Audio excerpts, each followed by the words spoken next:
Assalamualaikum warahmatullahi wabarakatuh. Perkenalkan, saya Risanda Lerastra Budiantoro, dosen pada program studi Ekonomi dan Keuangan Islam Fakultas Ekonomika dan Bisnis Universitas Negeri Semarang. Video pembelajaran ini saya susun sebagai bagian dari pernyataan diri dosen dalam unjuk kerja Tridharma Perguruan Tinggi atau PDD UKT-PT di bidang pengajaran. Sebagai syarat pemenuhan sertifikasi dosen gelombang pertama tahun 2025. Mata kuliah yang saya ampu salah satunya adalah Ekonomi Syariah pada semester 2 dengan bobot 2 SKS. Pada kesempatan kali ini, topik yang saya angkat dalam video pembelajaran adalah permintaan dalam ekonomi syariah.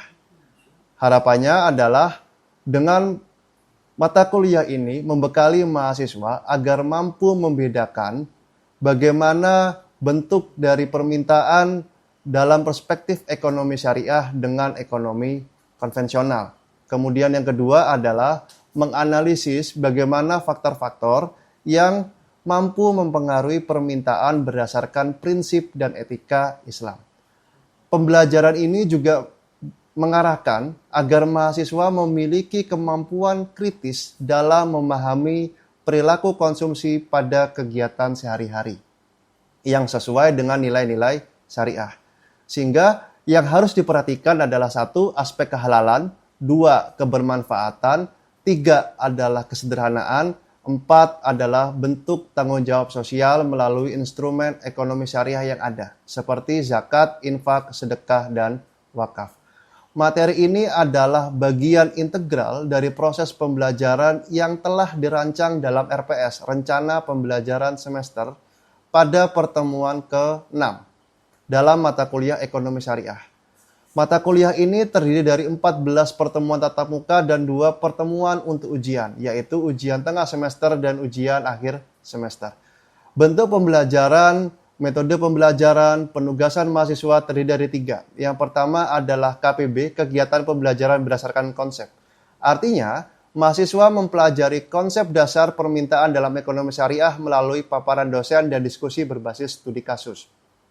Kedua, KM, yaitu kegiatan mandiri. Mahasiswa secara individu membuat review tertulis dari hasil diskusi yang telah dilaksanakan di kelas. Ketiga, kegiatan penugasan terstruktur. Dalam penugasan terstruktur ini, mahasiswa mengikuti diskusi interaktif bersama dosen dan sesama manusia sesuai dengan topik pertemuannya. Dalam hal ini adalah permintaan dalam ekonomi syariah. Penyusunan video ini bertujuan untuk mendemonstrasikan kemampuan saya dalam menyampaikan materi dengan pendekatan DIA, Delivery, Interaction, dan Assessment, dengan tetap mengintegrasikan nilai-nilai keislaman serta pendekatan pembelajaran yang aktif dan kolaboratif.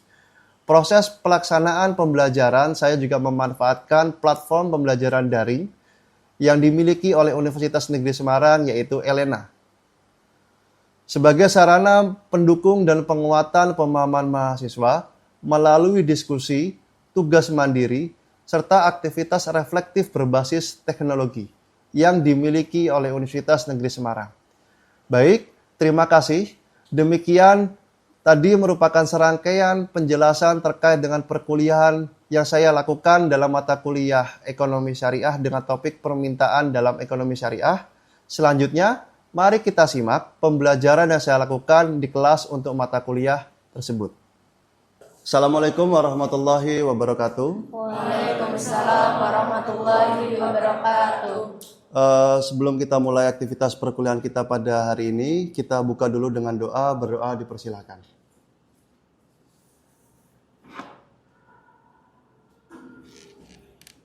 Berdoa selesai. Ya, gimana kabar teman-teman semuanya? Alhamdulillah.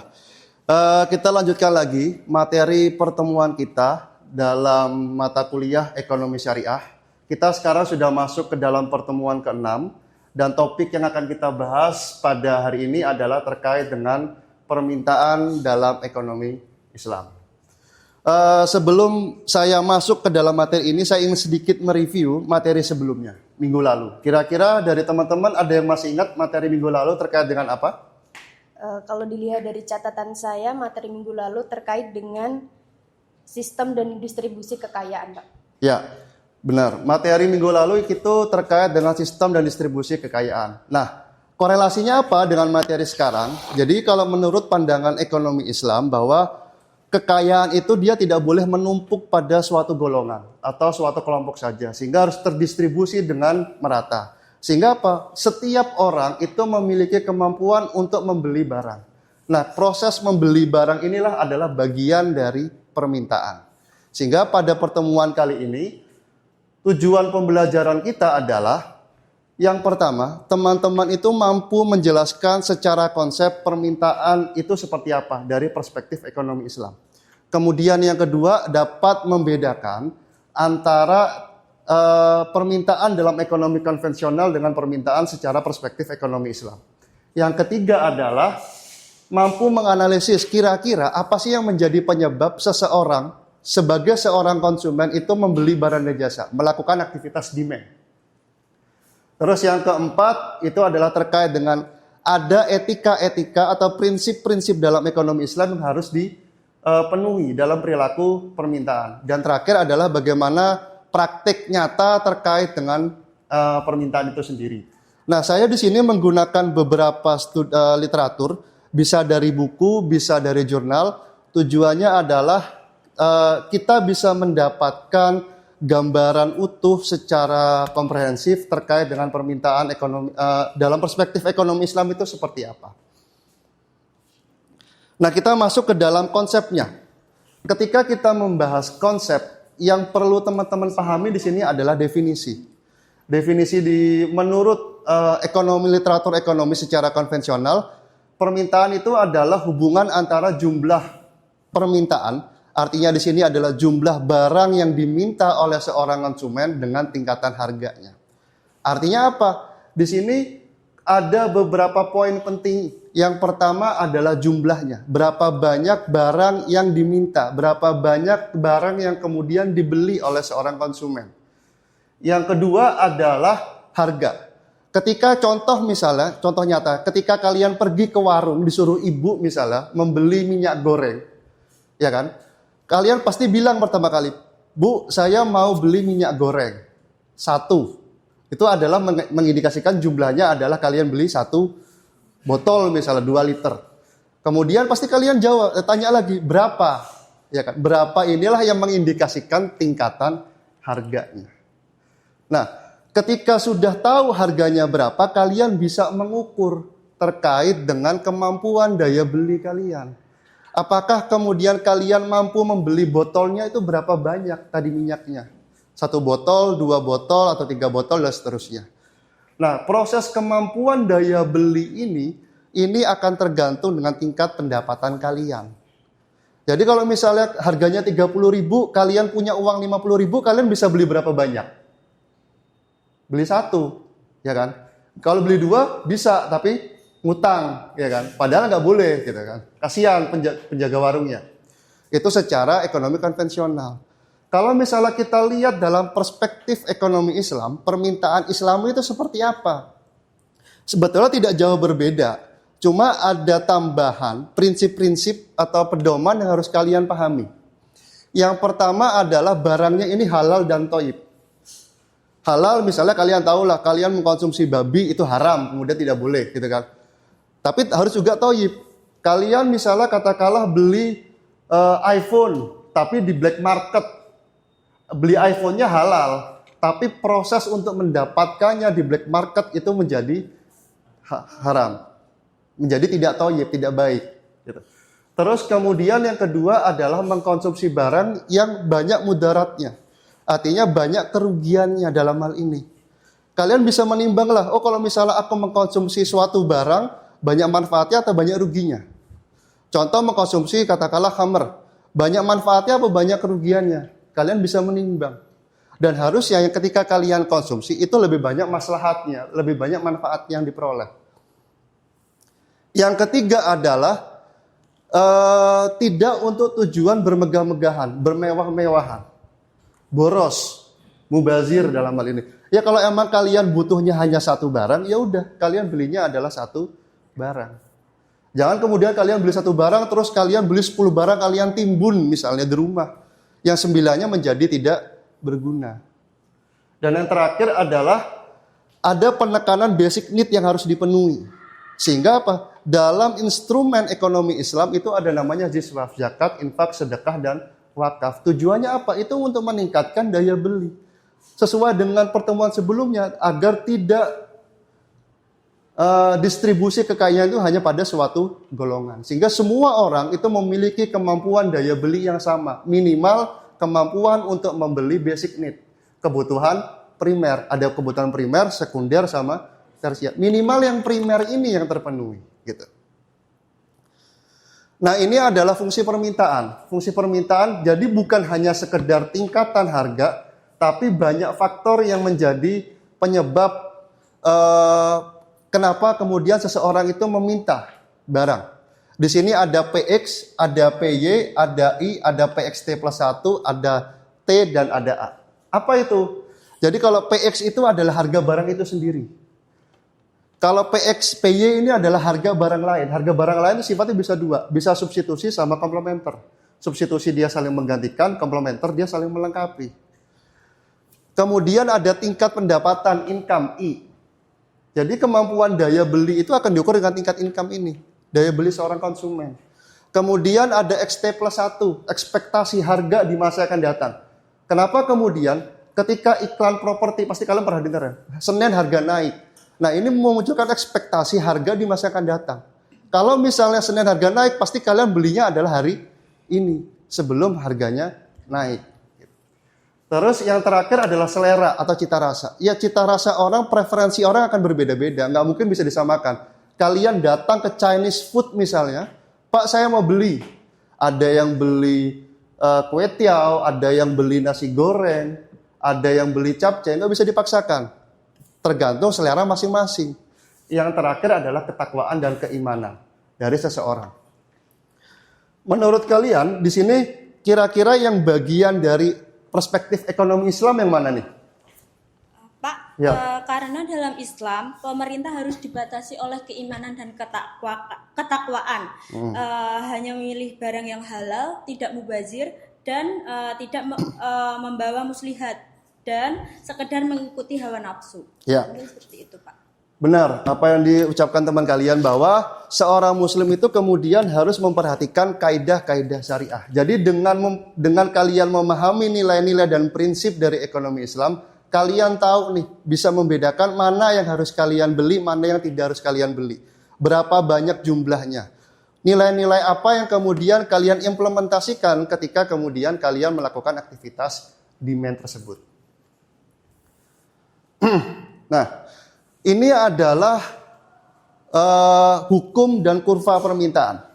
Jadi ada yang disebut sebagai hukum permintaan. Bunyinya adalah apabila harga naik, maka jumlah permintaan itu kemudian dia akan turun atau vice versa. Vice versa itu adalah kondisi lain-lain itu kemudian ceteris paribus itu kemudian lain-lain diasumsikan adalah sama. Gitu. Nah, bentuk dari kurva permintaan dia akan berbentuk downward sloping, berslope. Ini namanya adalah berslope negatif. Mungkin dari teman-teman ada yang punya pandangan terkait dengan maksud dari grafik ini atau tabel ini? Ya, boleh. Untuk tabel dan grafik tabel dan grafik permintaan Pak yang menunjukkan bahwa hubungan terbalik antara harga dan jumlah barang yang diminta. Ketika harga naik, maka permintaan akan turun dan sebaliknya dengan asumsi faktor lain tetap atau ceteris paribus. Ya, benar. Kalau misalnya kalian lihat pergerakan dari titik A ke titik B, dari titik B ke titik C ini akan menunjukkan bagaimana ketika harganya ini semakin rendah, dari 6.000 turun ke 5.000, turun ke 4.000, ini menyebabkan permintaannya akan naik. Dari 200 meningkat menjadi 400, meningkat menjadi 600. Hal ini konsisten dengan apa yang dikatakan dengan hukum permintaan. Ketika kemudian harganya naik atau harganya turun, maka kemudian permintaannya akan bergeser. Kalau harganya naik ya berarti orang-orang akan menjadi semakin lebih enggan untuk membeli. Artinya apa? Jumlah permintaannya akan semakin sedikit. Kalau misalnya harganya turun, ya pasti ada keinginan untuk bisa membeli lebih. Artinya apa? Jumlah permintaannya akan semakin lebih banyak. Begitu. Ini penjelasannya. Nah, ada hal menarik bahwa di sini bisa terjadi pergeseran dan pergerakan dari kurva permintaan. Di sisi yang sebelah kanan saya ini, dia menunjukkan bahwa terjadi pergerakan di sepanjang kurva. Dia bergerak dari titik R ke titik T, dari titik R ke titik S. Artinya apa di sini? Yang berubah itu hanyalah faktor harga dari barang itu sendiri. Tadi kan banyak nih faktor-faktor penentu permintaan. Nah, yang berubah di sini hanyalah barang itu sendiri, naik atau turun. Tapi ketika faktor-faktor lain yang berubah, maka dia sifatnya adalah shifting, bergeser. Bergeser ke kanan atas atau dia bergeser ke kiri bawah. Tergantung bagaimana pergerakan dari faktor-faktor lainnya tadi yang berubah. Ini kalau secara ekonomi konvensional. Nah, lalu bagaimana kemudian ketika pandangan ekonomi Islam terkait dengan kurva permintaan. Di sini ada 3, sesuai dengan bentuknya. Yang pertama adalah ada kebutuhan primer, needs, ada kebutuhan sekunder, ada kemudian kebutuhan secara tersier. Kalau misalnya dilihat di sini, kebutuhan primer, kebutuhan dasar, itu pasti adalah kebutuhan yang harus terpenuhi oleh setiap orang. Nah, kalau misalnya kemudian digambarkan secara grafik, dia itu bentuknya akan berbentuk inelastis. Artinya dia tegak lurus. Dia akan berbentuk tegak lurus. Kenapa? Ini akan menunjukkan berapapun tingkatan harganya, mau harganya dia P1, mau harganya dia P2, jumlah barang yang dibeli itu dia akan konsisten. Sebesar apa? Sebesar Q1. Nggak mungkin ketika katakanlah kalian kebutuhan dasarnya adalah beras. Katakanlah harga beras naik nih. Dari harganya awalnya 10.000, sekarang naik menjadi katakanlah 50.000 misalnya. Apakah kemudian kalian tidak makan beras?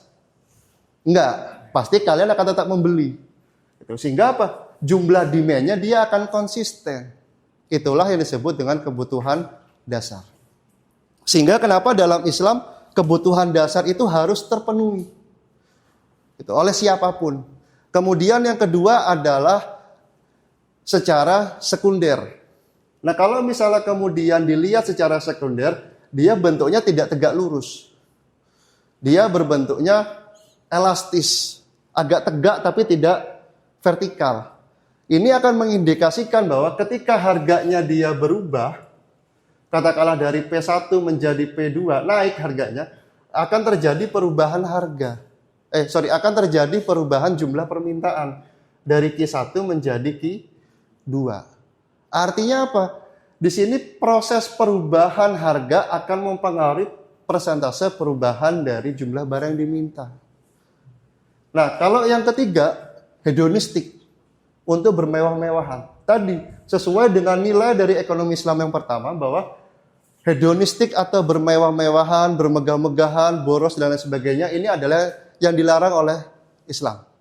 Sehingga apa? Kalau misalnya kita lihat secara grafik di sini, bahwa grafiknya itu dia akan bersinggungan dengan kurva yang di bagian P-nya. Artinya apa? Berapapun jumlahnya, jumlah harganya, mau 100, mau 200, mau naik 300, jumlah barang yang diminta dia konsisten, yaitu 0. Artinya apa? Tidak membeli barang-barang yang sifatnya untuk bermewah-mewahan, untuk bermegah-megahan. Ini kalau misalnya dilihat dari perspektif ekonomi Islam. Kalau kemudian, bagaimana konsumsi dalam barang yang sifatnya adalah haram? Nah, ekonomi Islam kemudian dia juga mengatur bahwa ya kalau kita tahu ketika kita mengkonsumsi barang haram itu tidak boleh. Tapi ada pengecualian ketika kondisinya force majeure, kondisinya kegawat daruratan. Kalau misalnya kalian tidak mengkonsumsi barang itu, kalian akan pass away misalnya, akan meninggal dunia. Mau tidak mau harus mengkonsumsi barang tersebut. Kalau kondisinya tidak darurat, Dia konsepnya sama konsep yang seperti ini, hedonistik. Jadi berapapun tingkat harganya dia tidak akan dibeli. Q-nya sama dengan 0.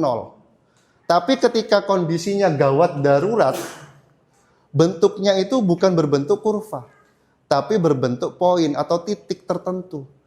Misalnya ada di titik Q1, ya udah kalian hanya boleh membeli sejumlah Q1 ini dengan tingkatan harga P1 sesuai dengan kebutuhan.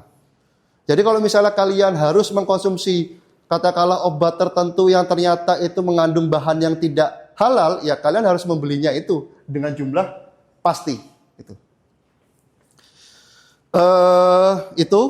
Terus selanjutnya kita coba diskusikan terkait dengan kalau misalnya kalian menjadi seorang konsumen muslim nih, dihadapkan pilihan terkait dengan hak memilih. Kalian punya preferensi, terus kemudian punya keinginan, punya selera, tapi kemudian juga dibatasi dengan syariah compliance-nya, batasan-batasan syariah atau nilai-nilai atau prinsip-prinsip syariah. Nah, kira-kira apa yang kemudian kalian lakukan ke depannya? Bisa kalian diskusikan 5 menit. Izin Ya. berpendapat, Pak. Ya, coba. Saya setuju bahwa konsumen muslim itu harus berhati-hati dalam memilih barang. Meskipun banyak produk yang sudah terbukti secara legal, tetapi dalam membelinya kita harus tetap mengecek kehalalannya. Karena kehalalan itu termasuk dari cara mendapatkannya juga. Prinsip konsumsi Islam bukan hanya halal, tetapi juga harus bermanfaat dan tidak mubazir. Ya, selanjutnya ada lagi? Saya izin menambahkan, Pak. Boleh. Kalau menurut saya kan syariah itu filter utama dalam konsumsi. Jadi kalau misalnya ada produk yang merugikan diri sendiri atau orang lain, kayak ngerokok atau makanan yang nggak sehat, meskipun legal, tapi itu tetap harus dihindarin. Karena konsumsi dalam Islam itu juga bagian dari ibadah, Pak. Oke. Mungkin ada yang lain yang mau berpendapat? Kita sering merasa itu FOMO terhadap pembelian suatu tren ataupun gaya hidup seperti itu. Nah, padahal kan dalam Islam itu kita diajarkan untuk sederhana saja dan tidak terlalu berlebih-lebihan, Pak. Dan permintaan Islam itu menunjukkan bahwasanya permintaan itu tentang suatu kebutuhan, bukan hanya keinginan saja. Itu dari saya, Pak. Oke. Ada lagi yang mau menambahkan? Oh ya, silakan. Oke, mungkin menurut saya ya, Pak, etika konsumsi dalam Islam itu sangat ada relevannya dengan isu lingkungan, kayak gitu. Nah, terus kalau kita melakukan kegiatan konsumtif dan kita membuang makanan dan produk, itu sangat bertentangan dengan prinsip Islam, yaitu prinsip keseimbangan dan prinsip tanggung jawab sosial, kayak gitu, Bapak. Oke. Ya, jawaban atau diskusinya saya kira sudah cukup. Ya, jawaban dari teman-teman juga sudah cukup baik bahwa ya benar tadi apa yang dikatakan oleh teman-teman, ada nilai-nilai prinsip syariah yang kemudian harus dipenuhi. Terakhir di sini untuk dalam proses penguatan bahwa ada tugas yang kemudian bisa kalian kerjakan di rumah sehingga bisa menambah atau menguatkan perspektif kalian terhadap permintaan dari ekonomi Islam itu sendiri. Jadi kalau misalnya sudah, kalian bisa masuk ke dalam link tersebut, nanti kalian kerjakan pilihan ganda. Terus terakhir kesimpulan, kita masuk ke dalam kesimpulan. Mungkin ada dari teman-teman yang mau menyimpulkan? Ya, satu-satu dulu. Oke, izin menyimpulkan Pak, dari apa yang saya dengar tadi, mungkin sedikit aja ya Pak. Permintaan dalam Islam itu hanya berlaku untuk yang barang-barang yang mungkin halal, thayyib dan juga bermanfaat. Serta untuk tujuan konsumsinya itu nggak hanya untuk kepuasan ataupun gaya hidup sendiri. Seperti itu. Ya. Ada lagi yang mau nambahkan? Itu Islam melarang permintaan berlebihan atau israf dan konsumsi yang merugikan diri sendiri dan orang lain. Kurva permintaan dalam Islam bervariasi tergantung jenis barang, yaitu barang pokok, perlengkapan, sama haram atau darurat. Oke. Ada lagi yang mau menambahkan kesimpulannya? Menyimpulkan? Cukup? Cukup. Ya, kalau sudah cukup, saya rasa dari apa yang sudah disampaikan oleh teman-teman sekalian sudah menguasai terkait dengan teori dari permintaan ekonomi Islam. Jika teman-teman kemudian ada kesulitan atau ada yang ingin ditanyakan lebih lanjut, bisa kalian diskusikan terlebih dahulu dengan teman-teman lainnya. Atau misalnya kita bisa lanjutkan diskusi ini melalui WhatsApp group yang ada di HP kalian masing-masing. Itu. Terus untuk minggu depan kita akan mempelajari, jadi sedikit menambah, bisa kalian persiapkan terlebih dahulu sebelum kita masuk kelas terkait dengan aplikasi dari teori permintaan dan penawaran. Sehingga ketika kemudian kita sudah masuk ke kelas, kita sudah siap dalam melakukan aktivitas diskusi pada materi tersebut. Itu aja yang bisa saya sampaikan. Sebelum kita akhiri, kita tutup dengan doa supaya apa yang kita pelajari pada hari ini bisa mendapatkan manfaat dan mendapatkan keberkahan buat diri kita sendiri atau masyarakat pada umumnya. Berdoa dipersilahkan.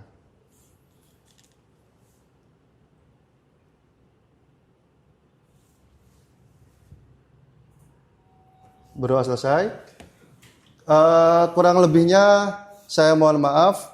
Kita ketemu lagi pada pertemuan selanjutnya. Assalamualaikum warahmatullahi wabarakatuh. Waalaikumsalam warahmatullahi wabarakatuh. Video pembelajaran ini saya sajikan sebagai bagian dari proses pengajaran pada mata kuliah ekonomi syariah dengan topik permintaan dalam perspektif ekonomi syariah yang sesuai dengan RPS pada pertemuan ke-6. Saya berharap video ini dapat menjadi media pembelajaran yang bermanfaat bagi mahasiswa serta mencerminkan komitmen saya dalam melaksanakan Tridharma perguruan tinggi khususnya di bidang pengajaran. Terima kasih atas perhatiannya. Saya ucapkan wassalamualaikum warahmatullahi wabarakatuh.